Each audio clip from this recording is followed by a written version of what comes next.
आकर्षित लैंडमार्क, सपनों का घर जैसा आप चाहते हैं हम बनाते हैं। 1, 2 एवं 3 BHK ready position flat. Call 9827321321।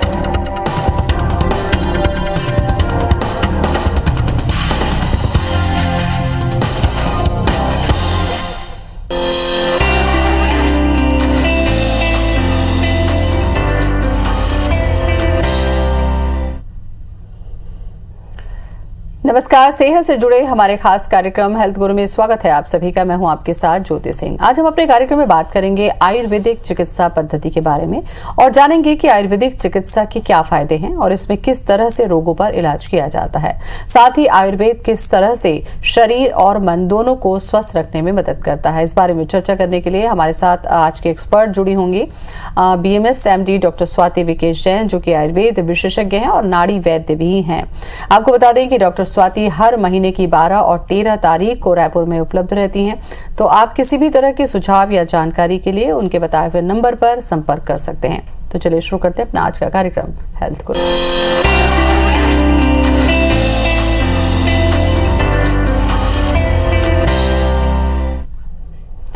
तो आयुर्वेद हमारी सबसे पुरानी चिकित्सा पद्धति है, लेकिन हमारी जानकारी के अभाव के कारण या कई मिथ के कारण भी हम इस चिकित्सा पद्धति का लाभ विभिन्न बीमारियों पर नहीं ले पा रहे हैं।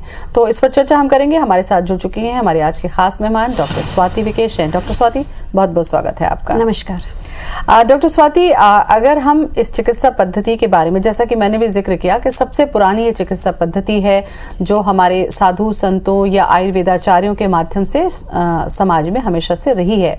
आयुर्वेद किस तरीके से काम करता है और क्या ये सभी रोगों पर कारगर उपचार संभव है? जी बिल्कुल। आयुर्वेद जो शाखा है बीमारियों को ठीक करने की, वो शाश्वत है और ये मानव द्वारा रचित न होकर देवताओं द्वारा रचित है। इसलिए इसकी जो बातें हैं, जहाँ पर मानव अभी तक या साइंस जहाँ तक नहीं पहुँच पाया है, वहाँ पे भी आयुर्वेद जो है वो सही रूप से इलाज करने में पूरी तरह से संभव है। लेकिन आज के परिवेश में ऐसा देखा जा रहा है कि लोग एलोपैथिक की तरफ ही पूरी तरह से डिपेंड है, लेकिन उसमें जो चिकित्सा की जाती है वो सिर्फ आपको सिम्टोमेटिकली रिलीफ देती है। रोग जो है वो जड़ से खत्म नहीं हो पाते हैं। आयुर्वेद में रोग की जो चिकित्सा है वो रूट कॉज ट्रीटमेंट होता है, तो रोग पूरी तरह से नष्ट होने में सहायता मिलती है आयुर्वेदिक ट्रीटमेंट से। जी डॉक्टर स्वाति, एक जो जिक्र आपने किया कि हमें तत्कालिक तुरंत रिलीफ चाहिए होता है, ये जो एक टेंडेंसी है, सबसे पहले तो हम बीमार ही क्यों पड़ते हैं? हम बीमार ही ना पड़ें, क्या ऐसा संभव है? और अगर हम बीमार पड़ भी गए हैं तो हमें लगता है कि जो दर्द है उसका निवारण तुरंत हो जाए, जिस पर एलोपैथी कारगर है। क्या ऐसा इंस्टेंट रिलीफ आयुर्वेद में भी संभव है? जी बिल्कुल संभव है। आयुर्वेद की एक शाखा है रस शास्त्र, जिसकी दवाइयाँ जो है वो एलोपैथिक की दवाइयों से भी फास्ट असर करती है, ऐसा मैं कह सकती हूँ। क्योंकि इसमें जो दवाइयाँ यूज़ की जाती है वो हैवी मेटल्स होती हैं और वो तुरंत within hour within minute act करना शुरू कर देती है शरीर के अंदर और तुरंत रिलीफ देती है। आयुर्वेद के बारे में मिथ ये इसलिए बढ़ चुका है क्योंकि लोग एक्यूट कंडीशन में जाते ही नहीं है आयुर्वेदिक चिकित्सक के पास में, वो खुद ही अपना ट्रीटमेंट करते हैं या तुरंत ही वो एलोपैथिक साइड जाने लगते हैं। अगर आज के समय में बात करें डॉक्टर स्वाति, सबसे पहले तो हम पोस्ट कोविड बात करें डॉक्टर स्वाति, सबसे पहले तो हम पोस्ट कोविड पर ही चर्चा कर लेते हैं, इसके पहले कि हम आयुर्वेद में दूसरी बीमारियों पर जाए। कोविड के दौरान हमने ये देखा कि जो पेशेंट हॉस्पिटल में एडमिट हुए या जो घर पे रह के भी बहुत सीवियर बीमार पड़े, उनके बाद उनमें कई तरीके की तकलीफें आई। उनको भूख नहीं लग रही है, उनका वेट गेन नहीं हो रहा है, स्टेरॉइड की वजह से बहुत सारी प्रॉब्लम है। तो क्या पोस्ट कोविड में भी आयुर्वेद संभव है कारगर उपाय के तौर पर? जी बिल्कुल। एक्चुअल में कोविड में जो कफ था वो बहुत अधिक मात्रा में दूषित तैयार हुआ और वो दूषित कफ को स्टेरॉइड देके शरीर में रोक दिया गया कोविड के समय में, क्योंकि बहुत ज़्यादा एक्यूट कंडीशन होने के कारण लोगों को समझ में नहीं आया कि क्या करना चाहिए और उन्होंने स्टेरॉइड्स ली। डॉक्टर्स ने भी स्टेरॉइड्स अधिक मात्रा में दी तो वो दोष वहीं के वहीं रुक गए। अब वो समय के बाद में वो स्टेरॉइड का इफेक्ट या साइड इफेक्ट जो है वो सामने आ रहा है। किसी में शुगर के रूप में, या किसको डायबिटीज़ हो रहा है, किसको जॉइंट पेन की तकलीफ हो रही है, किसी का स्टमक अपसेट हो चुका है, तो किसी का डी डाइमर नॉर्मल नहीं हो पा रहा है, कोलेस्ट्रॉल की प्रॉब्लम, ये सारी प्रॉब्लम आज देखने में आ रही है। तो इसके ट्रीटमेंट में आयुर्वेद पूरी तरह से मदद कर सकता है। कुछ समय आयुर्वेदिक दवाइयों का सेवन करके ये जो दूषित कफ है उसको शरीर के अंदर न्यूट्रलाइज किया जा सकता है, शरीर से बाहर निकाला जा सकता है और इन बीमारियों से बचा जा जा सकता है। इसके अलावा अब हम चर्चा करते हैं उन तकलीफों पर जिससे हर आदमी दो चार हो रहा है, चाहे वो मोटापा हो, बीपी हो, शुगर हो, थायराइड हो, जोड़ों में दर्द हो। ये जो समस्या है डॉक्टर स्वाति, आप देखिए पहले की तुलना में आज हर घर में ये तकलीफ मौजूद है। क्या कारण है कि ये तकलीफें बढ़ी हैं? इसके बढ़ने के मुख्यतः मेरे हिसाब से 2 से 3 कारण हैं। एक तो आपकी दिनचर्या पूरी तरह से बदल चुकी है। पहले की जो एक्टिवनेस थी या फिजिकल वर्क था वो अभी के मुकाबले वो कम हो चुका है। और दूसरी बात जो है, आप बीमार पड़ते हैं और तुरंत एलोपैथिक दवाइयों का सेवन करते हैं। एक्चुअली बीमार होना एक अलार्म रहता है कि आपके शरीर में दोष जो है वो मात्रा से अधिक तैयार हो चुके हैं और वो बाहर निकलने को कर रहे हैं। उस समय आपको शरीर को या तो रेस्ट देना चाहिए, लंघन करना चाहिए। और दूसरी बात है कि आप एक्यूट कंडीशन में भी आयुर्वेदिक दवाइयों का अगर सेवन करते हैं तो वो दोष संचित नहीं होते हैं शरीर के अंदर। तो वो संचित नहीं होने के कारण जो है वो बाद में आपको नुकसान नहीं करेंगे। लेकिन अगर आप एलोपैथिक दवाइयाँ सेवन कर लेते हैं उस समय, तो कालांतर में आपको मोटापा, थायराइड, शुगर, बीपी, ये जो है आप देखेंगे आपकी हिस्ट्री में कहीं ना कहीं आपका लॉन्ग हॉस्पिटलाइजेशन या लॉन्ग टर्म कोई ना कोई मेडिटेशन आपके लेने में आया होगा कि आपको बहुत लंबे समय तक सर्दी खांसी रही और आपने लंबे समय तक कफ की दवाइयों का सेवन किया, जिसके कारण से आपको कुछ साल बाद ये बीमारियां बिल्कुल गिफ्ट में मिलनी ही मिलनी है। और ये मेन कारण है। अच्छा, जैसा कि कारण आपने बताया डॉक्टर स्वाति, मान लीजिए इन बीमारियों से अभी हम जूझ रहे हैं, हम में से ज्यादातर लोग इन तकलीफों से जूझ रहे हैं कि किसी को ब्लड प्रेशर है, थायराइड है, शुगर है, मोटापा है, तो क्या इसका उपचार आयुर्वेद में संभव है? जी बिल्कुल संभव है। और इसके लिए आपको लॉन्ग लाइफ, सबसे बड़ी बात है कि आपको जिंदगी भर दवाइयों का सेवन करने की जरूरत नहीं है। जहाँ एक और आप एलोपैथिक में आप डिपेंड हो जाते हैं कि आपको बीपी हो चुका है तो आपको डेली एक गोली लेनी ही है। लेकिन आयुर्वेद में आपके रूट कॉज ट्रीटमेंट के साथ में बीपी पूरी तरह से क्योर हो सकता है और समय के साथ में ये दवाइयाँ भी आपकी छूट जाएंगी और जो आने वाली जो वेलकम डिजीजेस रहती हैं उनसे भी आप बचे जा सकते हैं। बिल्कुल। इसके अलावा अगर हम बात करते हैं, अस्थमा है और खास करके वात का उपचार तो मैं समझती हूँ कि आयुर्वेद में बहुत सही तरीके से होता है, जैसा कि हमारी जानकारी है। वात भी कई प्रकार के होते हैं, अस्थमा है, तो क्या ऐसी बीमारियों में आयुर्वेद से जुड़ी जो दवाइयाँ हैं वो तुरंत आराम देने के साथ साथ जड़ से इसको दूर करती हैं? जी बिल्कुल। एक्चुअल में अस्थमा जो रहता है वो भी मेन वही है कि आपके शरीर में प्राकृतिक कफ जो रहता है वो शरीर में धारण होता है और शरीर में ताकत देता है। जब आपके शरीर में प्राकृतिक कफ ना बनकर दूषित कफ ज़्यादा मात्रा में तैयार होने लगता है तो वो आपको तकलीफ देता है, लंग्स में कलेक्ट होता है, नसों को ब्लॉक करता है और अस्थमा के रूप में सामने आता है।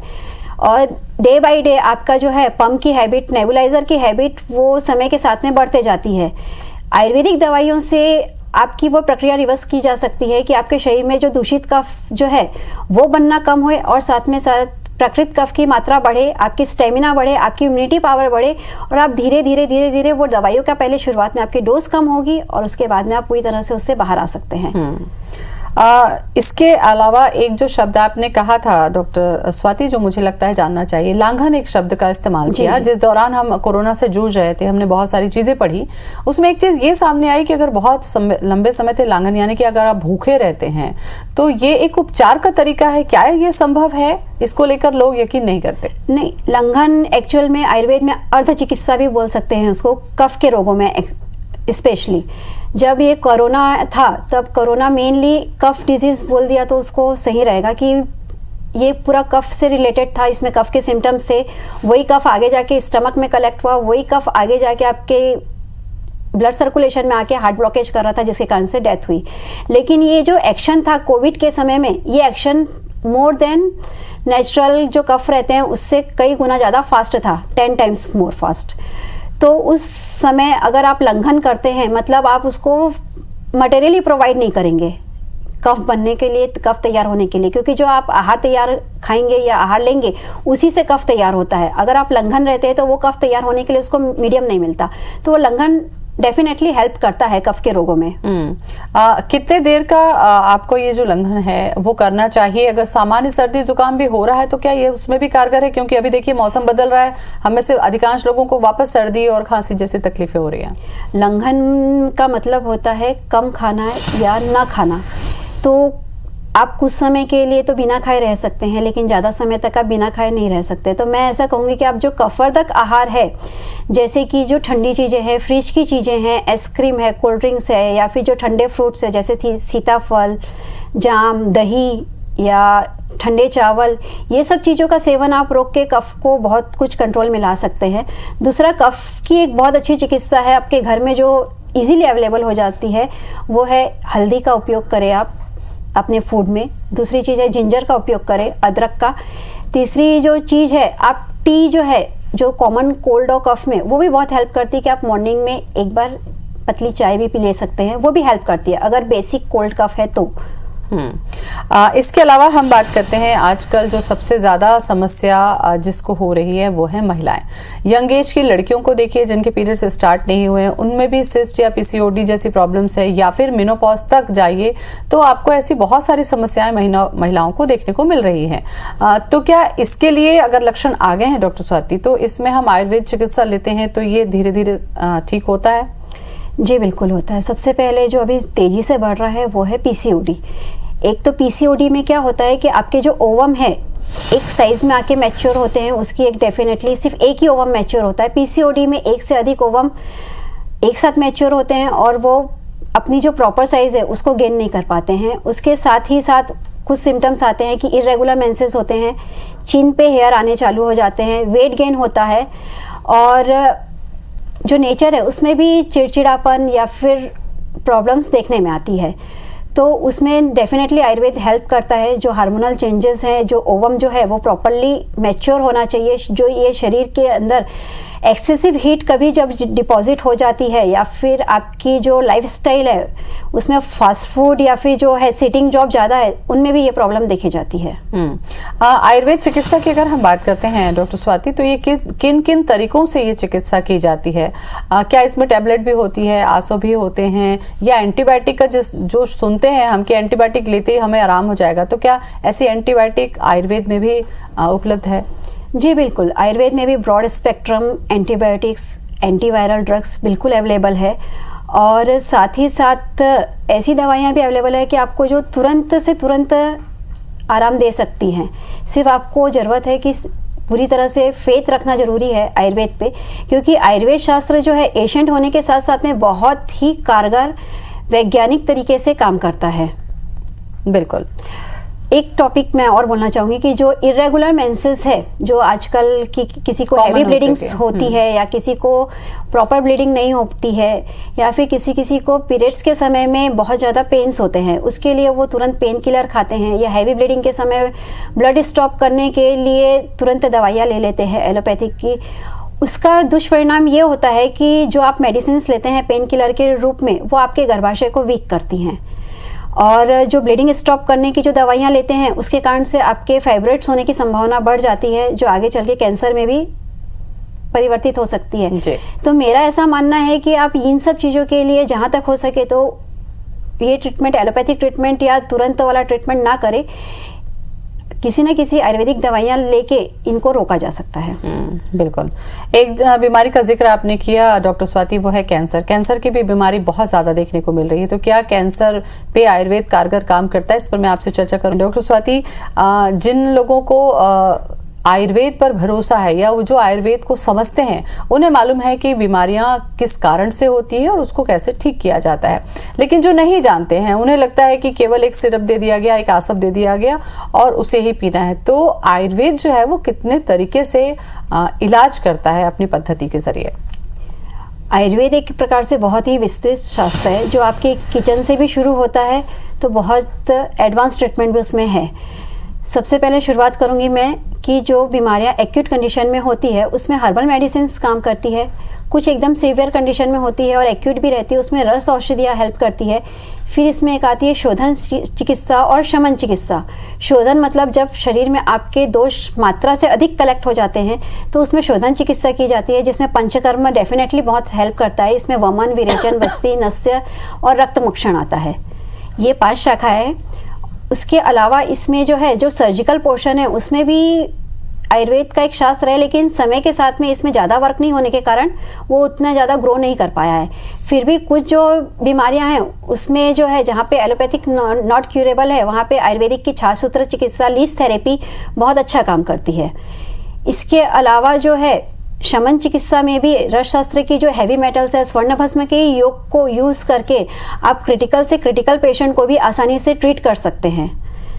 और बहुत सारे जो ऐसी बीमारियां हैं जिसमें तुरंत सर्जरी की सलाह दी जाती है, जैसे कि स्टोन थेरेपी है, या आपको गॉलब्लैडर स्टोन हो जाता है, किडनी स्टोन हो जाता है, उसमें भी विद इन आवर या विद इन डे आपके स्टोन्स को रिमूव करने के लिए भी आयुर्वेदिक में बहुत ही अच्छी मेडिसिन हैं।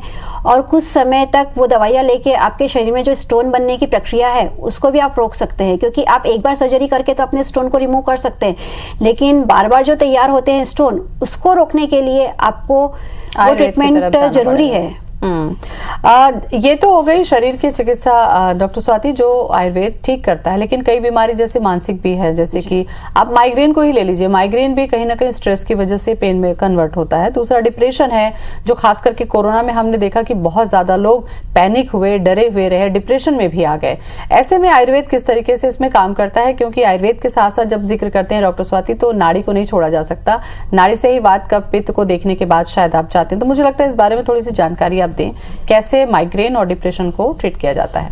माइग्रेन जो है बेसिकली वो पित्त और वात के प्रकोप के कारण होता है मोस्टली, और इसके जनरली हर व्यक्ति में अलग अलग अटैक्स देखने में आते हैं, कि किसी को 15 दिन में एक बार सिवियर हेडेक होता है, साथ में किसी किसी को वोमिटिंग्स भी होती हैं, वो अपनी डे टू डे के वर्क्स भी नहीं कर पाते हैं, और वो तुरंत उनको जो है मेडिसिन पे डिपेंडेंस उनकी बढ़ते जाती है, पेन किलर पे जाना पड़ता है।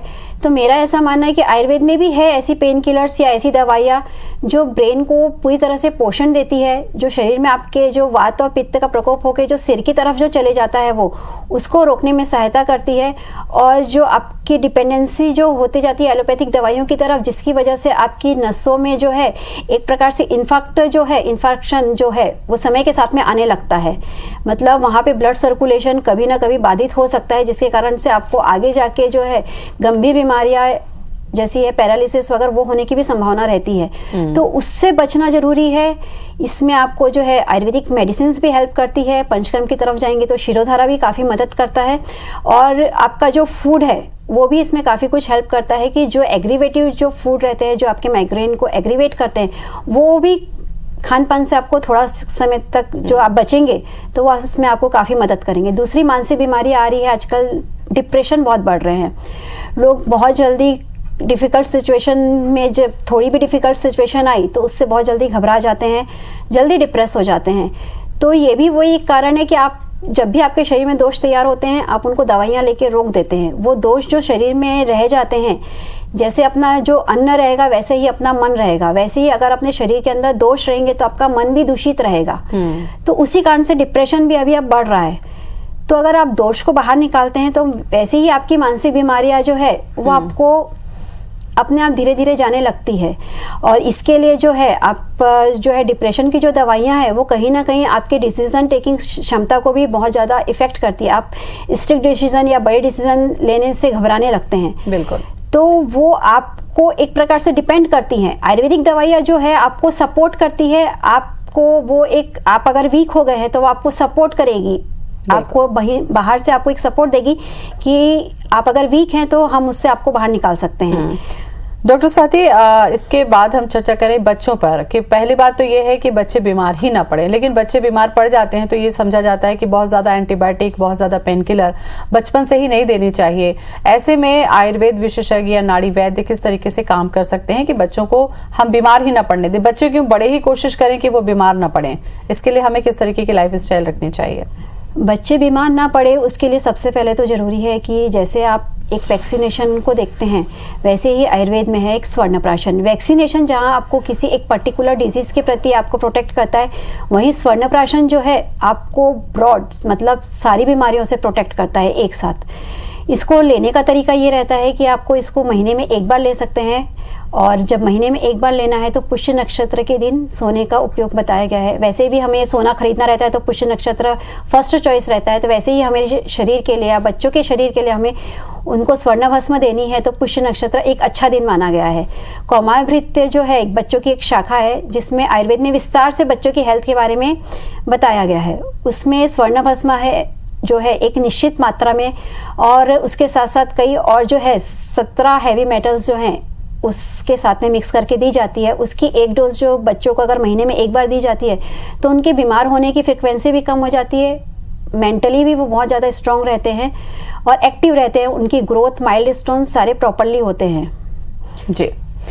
इसके अलावा अगर सामान्य तौर पर ये देखा जाए कि हम बीमार पड़ते ही क्यों हैं, क्या हम कुछ ऐसी स्थिति में रहें, क्या ऐसी लाइफस्टाइल हम रखें कि हम बीमार ना पड़ें, तो क्या ये संभव है डॉक्टर स्वाति कि हम अपने आप को निरोगी रख लें? जी बिल्कुल संभव है। सबसे पहले तो निरोगी रहने के लिए हमारी दिनचर्या मतलब डेली रूटीन में जो हम खाते पीते हैं या फिर जो हमारी एक्टिविटी है वो प्रॉपरली होनी चाहिए। दूसरी बात है ऋतुचर्या। जब एक ऋतु से दूसरी ऋतु में जब हम जाते हैं उसको ऋतु संधि काल कहते हैं। जनरली उसी समय में बीमार पड़ने की संख्या ज़्यादा होती है, उसी समय कफ कोल्ड ज़्यादा होते हैं, किसी को फीवर आता है या वो ये समय है। तो आयुर्वेद में ऋतुचर्या, हर ऋतुचर्या के लिए, ऋतु संधि काल के लिए एक अलग आहार विहार बताया गया है। मतलब आप अगर गर्मी से ठंडी की तरफ जा रहे हैं या बारिश के बाद में जब ठंड का सीज़न आ रहा है तो आपको कुछ गर्म वस्तुओं का सेवन बतलाया गया है, तो वो आपको करना चाहिए। कफवर्धक आहार का सेवन कम करना चाहिए, तो अपन बीमारी से बच सकते हैं। दूसरी बात है कि जो शीत ऋतु रहती है वो आरोग्य के लिए सबसे अच्छी मानी जाती है। उस समय में आपने रसायन का सेवन करना चाहिए। बिल्कुल। एक कफवर्धक जो शब्द आपने कहा डॉक्टर स्वाति, मुझे लगता है इसके बारे में हमारे दर्शकों को जरूर बताइए, क्योंकि यही कफ कोरोना में जानलेवा हुआ और यही कफ अस्थमा बन जाता है, यही कफ निमोनिया के तौर पे बदल जाता है जो कभी घातक होता है, प्राण घातक। तो कफवर्धक आहार कौन कौन से होते हैं जो खास करके ठंड के सीजन में हमें नहीं लेने चाहिए और कौन सी चीजें लेनी चाहिए? सबसे पहले तो कफवर्धक आहार, जितनी भी चीज़ें जो है फ्रिज में रखी हुई हैं आप तुरंत निकाल के खाते हैं तो वो कफवर्धक हो जाती है। चाहे वो कुछ भी हो, चाहे आप आइसक्रीम खा रहे हैं, कोल्ड ड्रिंक्स पी रहे हैं, ठंडा फ्रिज का पानी पी रहे हैं, आइस यूज़ कर रहे हैं या फ्रिज में रखी हुई कोई भी चीज़ें हैं, उनसे आपको बचना चाहिए। दूसरी बात है कि आप ठंडे चावल का उपयोग मत कीजिए, तुरंत बना के तुरंत खा सकते हैं। प्रिजर्वेटिव जो प्रिजर्वेटिव फूड्स रहते हैं जिसमें प्रिजर्वेटिव डाल के फूड को स्टोर किया जाता है, जो पैकेट्स के फूड रहते हैं, इजी टू ईट या रेडी टू ईट रहते हैं, जो उनसे बचना चाहिए। फास्ट फूड जो रहते हैं सारे जितने भी हैं, ब्रेड बिस्किट के आइटम्स, वो सारे कफवर्धक होते हैं। तो ये तुरंत आपकी भूख को तो शांत करते हैं लेकिन शरीर में कहीं ना कहीं संचय होके कफ को बढ़ाते हैं। एक्चुअल में कफ जो है वो शरीर का धारण भी करता है, अच्छा कफ शरीर को ताकत भी देता है, लेकिन इन चीज़ों से अच्छे कफ की जगह आपके शरीर में दूषित कफ ज़्यादा तैयार होता है और ये बीमारियों को बढ़ाता है। तो मुझे लगता है कि आयुर्वेद एक संपूर्ण चिकित्सा पद्धति है जो ये बताती है कि आपके शरीर के वात कफ पित्त का अगर आप बैलेंस करते हैं, एक नियमित दिनचर्या का पालन करते हैं, तो न केवल आप रोगों से बच सकते हैं बल्कि अपने सेहत को निरोगी बनाकर रख सकते हैं। बहुत बहुत शुक्रिया आपका डॉक्टर स्वाति तमाम जानकारी के लिए। धन्यवाद आपका। तो आयुर्वेद एक ऐसी चिकित्सा पद्धति है जिसके माध्यम से आप अपने आप को फिट रख सकते हैं और ऐसे तरीके से स्वस्थ कर सकते हैं जिसका कोई साइड इफेक्ट भी नहीं होता। फिलहाल इतना ही। नमस्कार।